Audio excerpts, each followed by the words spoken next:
Roboti Curiosity nisi eksplorimin e lëvizje të Marsit 2 javë pasi ul në planetin e Kuq.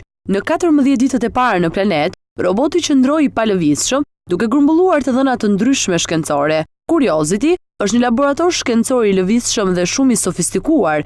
Ai mund të përdorë 6 rrotat e tij dhe të ecë për 20 kilometra për të zbuluar nëse planeti ka kushtet e nevojshme për të jetuar. Në lëvizjen e parë, sonda u zhvendos 4.5 metra përpara, më pas lëvizi sipas akrepave të orës në pozicionin fillestar dhe në fund u kthye mbrapsht 2.5 metra. Për të përmbushur këtë manovër ju deshën të paktën 5 minuta. Curiosity ka si destinacion jugun në drejtimin e malit të mpret, që ndodhet në qendrën e kraterit Gail në ekuadorin e Marsit. Curiosity është i ngarkuar me pajisje për të ekzaminuar gjeologjin, motin dhe nivelet e rrezatimit të planetit Mars. Ky është një mision 2 vjeçar me vlerë 2.5 miliard dollar, që synon të zbulojë nëse jeta në Mars ka ekzistuar ndonjëherë apo nëse mund të jetë e mundur në të ardhmen. Megjithatë, ditën e martë misioni pësoi zhgënjimin e tij të parë, pasi sensorët e matjes së erës dhe kushteve të tjera atmosferike pësuan një avari të pariparueshme, si rrjedhoje gurve të vegjël që goditën robotin gjatë një stuhie.